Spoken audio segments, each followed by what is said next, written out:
Hello everyone, welcome back to my channel MH. SET paper 1.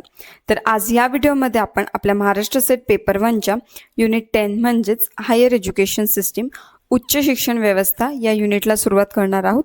यापूर्वी आपण unit 1 पासून तर युनिट 9 पर्यंत सर्व युनिट कव्हर केलेले आहेत आणि त्यांचे लास्ट 5 इयर्सचे PYQs पण आपण कव्हर केलेले आहेत. जर तुम्ही चॅनलवर नवीन असाल तर ते व्हिडिओ आधी नक्कीच बघा, तुमच्या एक्झामसाठी तुम्हाला खूप उपयुक्त ठरणार आहे. आणि आता आपण युनिट 10 पाहणार आहोत. या युनिटमध्ये पण खूप साऱ्या वेगवेगळ्या कन्सेप्ट्स आहेत, जसे इन्स्टिट्यूशन ऑफ हायर लर्निंग झालं, एज्युकेशन कसं होतं एन्शंट इंडियामध्ये, याचं सर्व डिटेल आपण या व्हिडिओमध्ये पाहणार आहोत. हे युनिटही एका व्हिडिओमध्ये कव्हर करणं पॉसिबल नाही आहे. खूप वेगवेगळ्या कॉन्सेप्ट्स आहेत ज्या एक्झामच्या दृष्टिकोनातून खूप महत्त्वाच्या आहेत. सर्व प्रकारच्या PYQsचा आणि सिलेबसचा अभ्यास करूनच आपण हा व्हिडिओ बनवला आहे, म्हणून व्हिडिओ शेवटपर्यंत नक्की पहा. तुम्हाला एक्झामसाठी याचा नक्कीच खूप उपयोग होणार आहे. चला तर सुरुवात करूया आपण. एन्शियंट इंडियन एज्युकेशन काय होतं आणि त्यातली फर्स्ट युनिव्हर्सिटी पाहणार आहोत आपण, तक्षशिला. तर प्राचीन भारतात शिक्षण व्यवस्था अत्यंत विकसित होती. जगातील अनेक विद्यार्थी भारतात शिक्षणासाठी येत होते आणि त्या काळातील विद्यापीठे केवळ भारतातच नाही तर संपूर्ण जगात प्रसिद्ध होती. हे आपण ऐकलंही असेल की आपल्याकडे खूप अशा युनिव्हर्सिटीज होत्या, जसं की तक्षशिला आहे, नालंदा आहे. या युनिव्हर्सिटीज खूप फेमस होत्या. जगातून आपल्याकडे शिक्षण घेण्यासाठी विविध भागातून विद्यार्थी येत होते आणि ते शिक्षण खूप इम्पॉर्टंटही मानलं जायचं तेव्हा. तर आता आपण यात फर्स्ट युनिव्हर्सिटी पाहणार आहोत, तक्षशिला, जी आपल्या सिलेबसच्या दृष्टिकोनातूनही खूप महत्त्वाची आहे. तर यातले जे काही की पॉईंट्स आहेत ते मी इथं घेतलेले आहेत. व्यवस्थित तुम्ही नोट डाऊन करून ठेवा, म्हणजे जेव्हा तुम्ही फायनल एक्झामच्या वेळी रिव्हिजन करणार तरी तुम्हाला ते पॉईंट सगळे लक्षात असले पाहिजे. तर तक्षशिला हे जगातील सर्वात जुनं विद्यापीठ मानलं जात होतं आणि याची स्थापना इसवी सन पूर्व 6व्या शतकात झाली. ही युनिव्हर्सिटी तेव्हा इंडिया आणि पाकिस्तानची फाळणी झालेली नव्हती, म्हणून आपण म्हणतो की आपल्याकडे होती प्राचीन भारतात. पण आता सध्या ती पाकिस्तानामध्ये जो काही पंजाबचा भाग आहे तिथे ती युनिव्हर्सिटी आहे आणि जगातील सर्वात प्राचीन विद्यापीठांपैकी एक हे तक्षशिला मानलं जातं.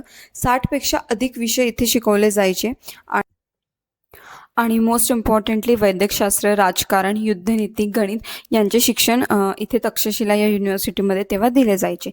हे काही प्रसिद्ध विद्वान आहेत, स्कॉलर्स आहेत, ज्यांची नावं लक्षात ठेवा. एक्झाममध्ये विचारलं जाऊ शकतो की चाणक्य किंवा पाणिनी असं सपोज आपल्याला विचारलं तर यांनी कोणत्या प्राचीन किंवा जुन्या विद्यापीठामध्ये शिक्षण घेतलं होतं किंवा ते कोणत्या युनिव्हर्सिटीत शिकले होते असं तर लक्षात ठेवा. चाणक्य आणि पाणिनी हे जे काही प्रसिद्ध विद्वान होते हे तक्षशिला युनिव्हर्सिटीला बिलॉंग करतात. पुढे आपण पाहणार आहोत अजून काही एन्शंट युनिव्हर्सिटीज. त्यात पाहणार आहोत नालंदा, विक्रमशिला आणि वल्लभी. या काही युनिव्हर्सिटीज मी स्पेसिफिकली घेतल्या आहेत, ज्यांच्यावर तुम्हाला ज्या काही इम्पॉर्टंट कन्सेप्ट्स आहेत त्या सांगते, कारण यावर आधी प्रश्न विचारले गेलेले आहेत. आता नेक्स्ट आहे नालंदा युनिव्हर्सिटी. तर नालंदा ही जगातील पहिले निवासी विद्यापीठ होते, लक्षात ठेवा. यापूर्वी जे आपण पाहिले तक्षशिला, तर हे सर्वात जुने विद्यापीठ मानले जाते आणि नालंदा जी होती ते पहिले निवासी विद्यापीठ होते, म्हणजे तिथे हॉस्टेल्स होते. जे काही स्टुडंट्स तिथे असायचे शिक्षण घेण्यासाठी, तर ते तिथं राहूनच त्यांना शिक्षण घ्यावे लागत होते. आणि याची जी काही स्थापना आहे ती 5व्या शतकात झाली. कुमारगुप्ता फर्स्ट हे त्याचे संस्थापक होते नालंदा युनिव्हर्सिटीचे. ती युनिव्हर्सिटी बिहार येथे आहे, तिचं स्थान बिहार आहे. आता ती नाही आहे अस्तित्वात, पण बिहार तिचं स्थान आहे. जगातील पहिलं रेसिडेन्शियल विद्यापीठ म्हणून कोणतं ओळखलं जात असेल तर ते आहे नालंदा. सुमारे 10,000 विद्यार्थी आणि 2,000 शिक्षक असे तिथे शिक्षण घेत होते व शिकवत होते. हे पण इम्पॉर्टंट आहे, कारण 5व्या शतकात ही युनिव्हर्सिटी होती आणि 10,000सारख्या एवढ्या मोठ्या संख्येवर विद्यार्थी तिथे शिक्षण घेत होते. आणि इथे प्रवेश घेण्यासाठी खूप कठीण एंट्रन्स एक्झाम पण घेतली जात होती. असं नव्हतं की डायरेक्टली प्रवेश दिला जायचा, तर आधी एंट्रन्स घेण्यात यायची आणि त्याच्या बेसिसवर इथे विद्यार्थ्यांना ॲडमिशन दिलं जायचं. पुढची आहे विक्रमशिला युनिव्हर्सिटी. ह्या युनिव्हर्सिटीची स्थापना 8व्या शतकात झाली. या युनिव्हर्सिटीचे जे संस्थापक आहेत ते धरमपाल आहेत. ते नावही व्यवस्थित लक्षात ठेवा. आणि ही युनिव्हर्सिटी पण बिहार इथे आहे. बौद्ध शिक्षणाचं प्रमुख केंद्र म्हणून विक्रमशिला युनिव्हर्सिटी ओळखले जाते. हे एक इम्पॉर्टंट पार्ट आहे की बौद्ध शिक्षणाचं प्रमुख केंद्र म्हणून कोणती युनिव्हर्सिटी ओळखली जाते, तर ती विक्रमशिला आहे. तंत्रज्ञान, तत्त्वज्ञान आणि धर्मशास्त्राचे शिक्षण इथे दिले जात होते. तर ह्या काही कन्सेप्ट्स आहेत, व्यवस्थित लक्षात ठेवा. नेक्स्ट आहे वल्लभी युनिव्हर्सिटी. सरदार वल्लभभाई पटेल यांचं नाव आपण ऐकलंच असेल. तर त्यांच्याच नावावरून ही युनिव्हर्सिटी होती, वल्लभी युनिव्हर्सिटी. जर आपल्याला विचारण्यात आलं की ही कुठे होती, तर लक्षात येईल वल्लभभाई पटेल यांच्या नावावरून गुजरात येथे 6 ते 12व्या शतकात ही प्रसिद्ध होती. आणि गुजरात आपल्याला माहिती आहे बिझनेससाठी, व्यापारासाठी फेमस आहे आत्ता पण. तर तसंच प्रशासन, व्यापार आणि अर्थशास्त्राचे शिक्षण इथे दिले जात होते. तर हे आपण काही एन्शियंट युनिव्हर्सिटीज पाहिल्या. आता पुढे आपण पाहणार आहोत वैदिक पिरियड ऑफ एज्युकेशन.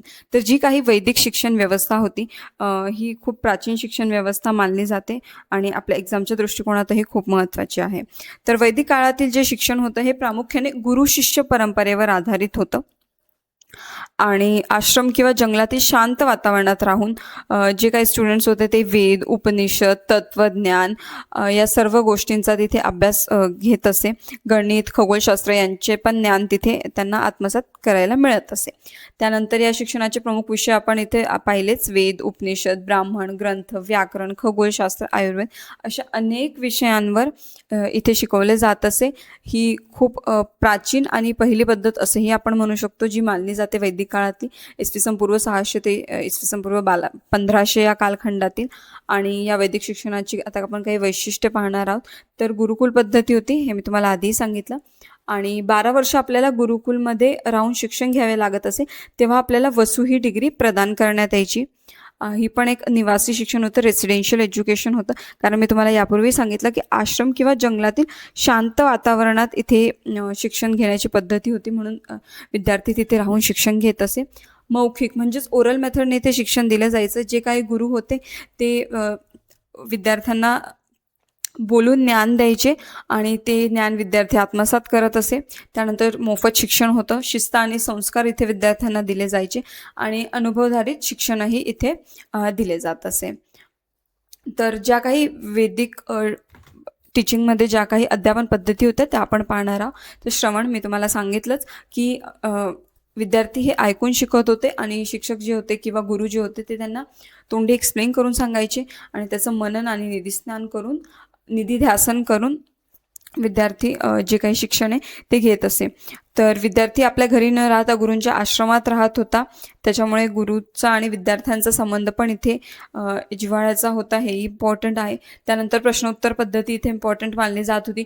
चर्चा व वादविवाद या पद्धतीनेही शिक्षण दिले जायचे, पाठांतर करून. आणि प्रॅक्टिकल म्हणजेच प्रात्यक्षिक शिक्षण पण वैदिक पद्धतीमध्ये दिले जायचे.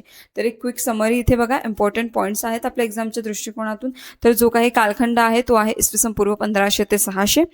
शिक्षण पद्धती गुरुकुल होती वैदिक पिरियडमध्ये. शिक्षणाचे माध्यम मेनली ओरल होतं, मौखिक होतं आणि शुल्क वगैरे नव्हतं, मोफत शिक्षण होतं. फक्त शेवटी गुरुदक्षिणा दिली जायची. आपण गुरुदक्षिणेच्या बऱ्याच कहाण्या पण ऐकलेल्या आहेत. तर आपल्याला माहिती की आधी जे शिष्य होते ते गुरूंना गुरुदक्षिणा देत असे. मुख्य उद्देश काय होता की चारित्र्य, ज्ञान आणि आध्यात्मिक विकास झाला पाहिजे. अध्यापनाच्या मुख्य पद्धती म्हणजे श्रवण, मनन, निधिध्यासन या सर्व होत्या. आणि सत्य, अहिंसा, शिस्त, सेवा हे प्रमुख मूल्य जे होते ते इथे विद्यार्थ्यांमध्ये रुजवण्याचा प्रयत्न करत असत. ब्रह्मचार्यश्रम पण यात होतं. तर वयाच्या साधारण 8व्या वर्षी उपनयन संस्कारातून हा आश्रम सुरू व्हायचा आणि पुस्तकी ज्ञान न देता चारित्र्य निर्माण करणे आणि आध्यात्मिक प्रगती करणे हा मुख्य हेतू होता वैदिक टीचिंग या पद्धतीचा. आता पुढे आपण पाहणार आहोत बुद्धिस्ट पिरियड ऑफ एज्युकेशन, बौद्धकालीन शिक्षण. तर या टॉपिकवर लास्ट इयरला प्रश्न विचारण्यात आलेला आहे. त्यापूर्वीचे जर आपण PYQs पाहिले तर या टॉपिकवर प्रश्न नाही विचारण्यात आला आहे, पण जर लास्ट इयर विचारण्यात आलेला आहे तर 99% पॉसिबिलिटी आहे की याच्या रिलेटेड अजून काही वेगळ्यारीत्या आपल्याला यावर्षी प्रश्न विचारण्यात येऊ शकतो. तर व्यवस्थित याचे ज्या काही या नोट्स आहेत, काही मी 1 लाईनर्स दिलेले आहेत, ते व्यवस्थित नोट डाऊन करून ठेवा. रिव्हिजनच्या वेळी तुम्हाला नक्कीच मदत होईल. तर बौद्ध काळ साधारण इसवी सन पूर्व 6 ते शतक ते इसवी सन 12वे शतक मानला जातो. या काळात शिक्षणाचा मुख्य आधार बौद्ध धर्म, नैतिकता, तर्कशास्त्र आणि ज्ञानाचा प्रसार हा होता. तर या काळात विहार आणि महाविहार ही शिक्षणाची प्रमुख केंद्रे होती. लक्षात ठेवा, मॉन्स्टरीज आणि युनिव्हर्सिटीज, विहार आणि महाविहार ही बौद्ध शिक्षणाची प्रमुख केंद्रे होती. शिक्षण सर्वसामान्य लोकांपर्यंत पोहोचण्याचा प्रयत्न इथे केला जात होता. आणि ज्या काही युनिव्हर्सिटीज होत्या जसं नालंदा, विक्रमशिला, तर त्यांचा जो काही गोल्डन इरा होता तो त्यांनी पकडला. म्हणजे त्यांचा जो सुवर्ण काळ होता तर बुद्धिस्ट एज्युकेशनच्या फ्रेमवर्कनेच तो तेव्हा त्यांनी केला. आणि आता याचे काही प्रमुख टप्पे आहेत, हायरार्की आहे शिक्षण पदक्रमाची, ती पाहणार आहोत आपण. तर बौद्ध शिक्षण परंपरेत गुरु म्हणजेच आचार्य होण्यासाठी व्यक्तीला एका विशिष्ट टप्प्यातून जावे लागत होते. तर त्यासाठी प्रथम आहे श्रमण म्हणजेच नवदीक्षित विद्यार्थी किंवा प्रारंभिक भिक्षू असे मानले जाते, श्रमण. त्यानंतर आहे भिक्षू, पूर्व दीक्षेला घेतलेला भिक्षू. नंतर आहे आचार्य, अध्यापन करणारा शिक्षक. आणि नंतर आहे उपाध्याय म्हणजेच वरिष्ठ गुरु किंवा मुख्य अध्यापक. तर या टप्प्यातून तेव्हा ते जात असे. तर हे झालं all about Buddhist period of education. Important आहे, पॉईंट्स व्यवस्थित नोट डाऊन करून ठेवा. नेक्स्ट पाहणार आहोत मुस्लिम पिरियड ऑफ एज्युकेशन. तर मुस्लिम काल हा भारतात साधारण 1206 ते 1707 दिल्ली सल्तनत ते मुघल साम्राज्य या कालखंडात मानला जातो. या काळात शिक्षणाची प्रमुख केंद्रे मक्तब आणि मदरसा ही होती. जसं आपण इथे पाहिलं बुद्धिस्टमध्ये की विहार आणि महाविहार, तसंच मुस्लिम पिरियड ऑफ एज्युकेशनचं पण लक्षात ठेवा की मक्तब आणि मदरसा ही होती. शिक्षणावर इस्लामी तत्त्वज्ञानाचा प्रभाव असला तरी गणित, खगोलशास्त्र, इतिहास, साहित्य हे सर्व विषय इथे शिकवले जात असे. हे 2 पॉईंट इम्पॉर्टंट आहे की मक्तब आणि मदरसा नेमकं यात कोणत्या प्रकारचं शिक्षण दिलं जायचं हे लक्षात ठेवा. यावर 2 ते 3 वेळा प्रश्न विचारण्यात आलेला आहे. तर मक्तब जे आहे तिथे प्राथमिक शिक्षण दिलं जायचं. प्राथमिक शिक्षण संस्था मशिदींशी संलग्न असायच्या. मुलांना वाचन, लेखन आणि कुराणचे जे काही प्राथमिक शिक्षण होते ते इथे दिले जायचे. आणि सब्जेक्ट्स तुम्ही पाहू शकता की कुराण आहे, अरबी भाषा आहे, फारसी भाषा, लेखन, अंकगणित, नैतिक शिक्षण या सर्व गोष्टींवर इथे भर दिला जायचा. नेक्स्ट आहे मदरसा. तर तिथे उच्च शिक्षण दिलं जायचं. ही एक उच्च शिक्षण संस्था होती असे आपण म्हणू शकतो. धर्मशास्त्राबरोबर इतर विषयांचेही शिक्षण इथे दिले जायचे. आणि प्रमुख विषय पण तुम्ही पाहू शकता की कुराण आहे, हादिस आहे, फिकह आहे, तस्फीर आणि अरबी. तर हे काही मुख्य विषय तिथे शिकवले जायचे. तर ह्या 2 कॉन्सेप्ट इम्पॉर्टंट आहे, लक्षात ठेवा. मक्तब तर हे प्रायमरीसाठी होतं आणि जे काही मदरसा होतं तर हे सेकंडरीसाठी की उच्च शिक्षण ॲक्च्युली. पण जर तुम्हाला उच्च शिक्षण हे ऑप्शन नसेल तर तुम्ही सेकंडरी पण चूज करू शकता. PYQमध्ये मी तुम्हाला हा डिफरन्स सांगेल कारण त्या प्रकारे प्रश्न विचारण्यात आला आहे, म्हणून हे व्यवस्थित लक्षात ठेवा. आणि महत्त्वाची शिक्षण केंद्रे आणि प्राथमिक उच्च शिक्षण काय होतं ते पण व्यवस्थित लक्षात ठेवा. नेक्स्ट आहे British period of education, British शिक्षण व्यवस्था. तर साधारण भारतातील जो काही ब्रिटिश काल होता तो इसवी सन 1757 ते 1947 पर्यंत मानला जातो. 47 नंतर आपल्याला स्वातंत्र्य मिळालं आहे. या काळात शिक्षण व्यवस्थेत मोठे बदल झाले. इंग्रजी शिक्षण, आधुनिक विद्यापीठे, विज्ञान आणि पाश्चात्य जे काही विचार होते त्यांचा प्रसार मोठ्या प्रमाणात झाला. त्याबरोबर ब्रिटिश प्रशासनासाठी शिक्षित कर्मचारी तयार करणे हा देखील महत्त्वाचा उद्देश होता. तर father of English education of India हे नाव लक्षात ठेवा, इम्पॉर्टंट आहे, थॉमस मॅकले. तर हे father of English education of India मानले जातात. आणि नेक्स्ट आहे की वूड डिस्पॅच 1854. तर हे जे आहे हा कायदा, तर यात जे भारतीय शिक्षणाचा मॅग्ना कार्टा, हा क्वेश्चन इम्पॉर्टंट आहे. Magna Carta of English education कोणाला म्हणता, तर जे काही वूड डिस्पॅच होते यांना भारतीय शिक्षणाचा मॅग्ना कार्टा असे म्हटले जाते.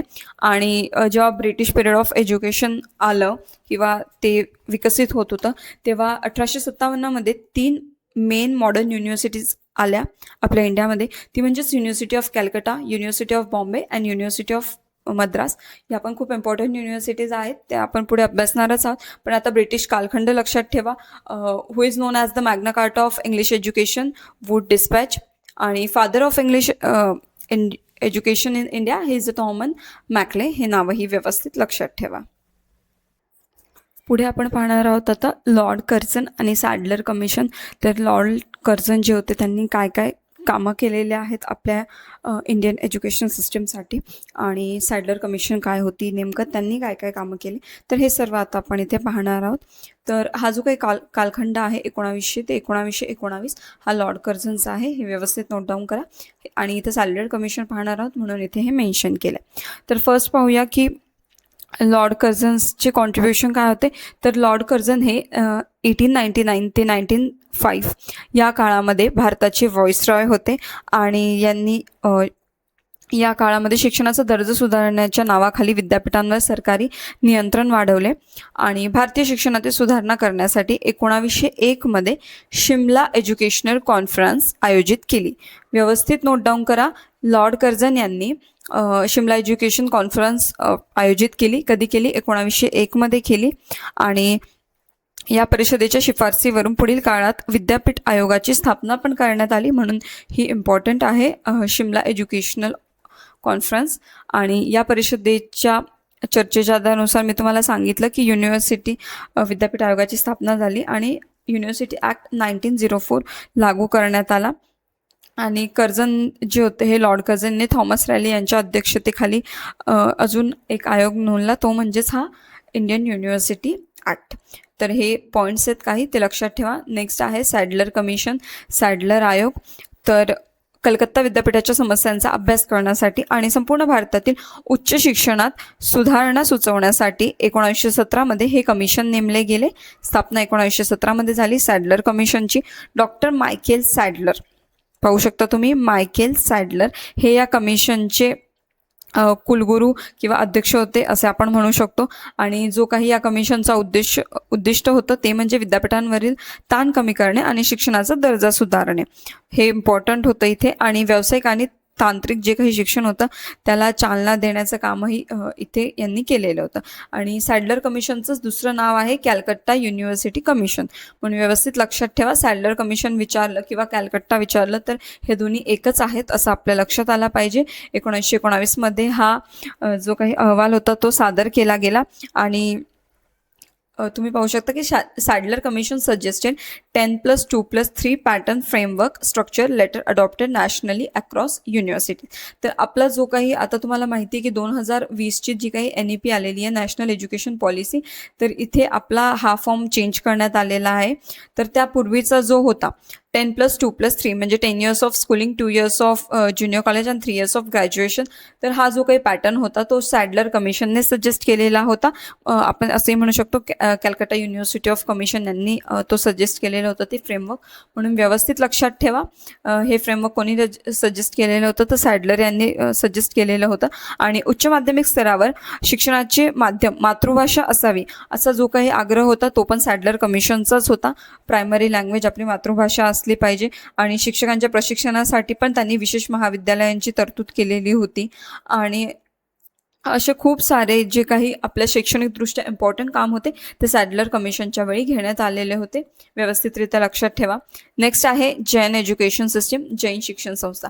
यावरही लास्ट इयर प्रश्न विचारण्यात आलेला आहे, म्हणून ही कॉन्सेप्ट मी पुन्हा सांगेल, इम्पॉर्टंट आहे, लक्षात ठेवा.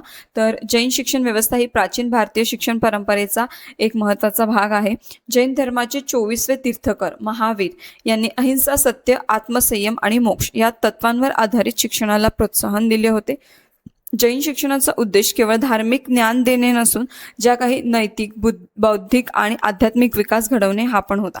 तर याचे लर्निंग सेंटर्स तुम्ही पाहू शकता. लक्षात ठेवा, जैन शिक्षण कुठे कुठे दिले जायचे तर उपाश्रय, जैन मठ, मंदिरे आणि गुरुकुल येथे जे काही लर्निंग सेंटर्स आहेत जैन संस्थेचे ते आहेत. आणि जी काही ज्ञानप्राप्तीची प्रक्रिया होती तर जैन शिक्षण परंपरेनुसार ज्ञानप्राप्ती पुढील प्रमाणे दिली जात होती. फर्स्ट आहे श्रवण, गुरूंकडून ज्ञान ऐकणं. देन आहे मनन, ऐकल्यावर त्याचा विचार करणं, मनन करणं.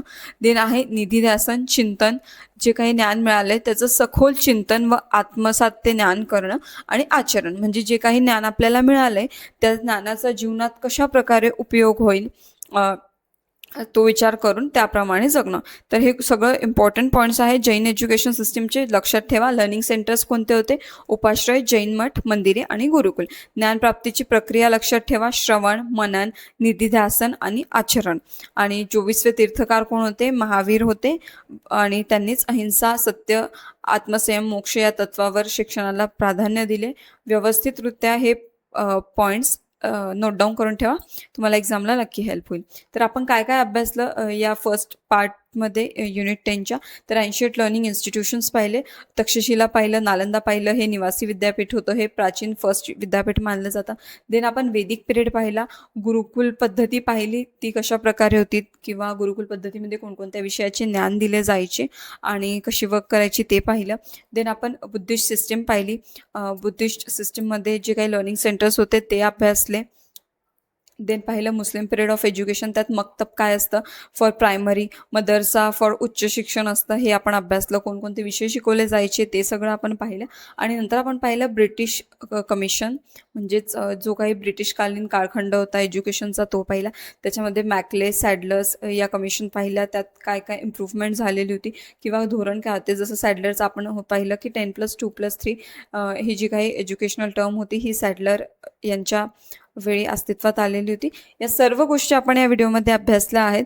आय होप तुम्हाला हे सर्व लक्षात आले असतील पॉईंट्स. मी जे काही सांगते किंवा जे बोलते व्यवस्थित ऐका. जे पॉईंट इम्पॉर्टन्स आहेत किंवा तुम्हाला वाटते की लक्षात ठेवण्यासारखे सध्या नाही आहे, रिव्हिजन करून होईल, ते व्यवस्थित नोट डाऊन करून ठेवा, म्हणजे एक्झामच्या वेळी तुम्हाला हेल्प होईल. कोणत्याही प्रकारचा डाऊट असेल कमेंट सेक्शनमध्ये नक्की कळवा. आणि व्हिडिओ जर आवडला असेल तर लाईक करायला आणि सबस्क्राईब करायला विसरू नका. थँक्यू.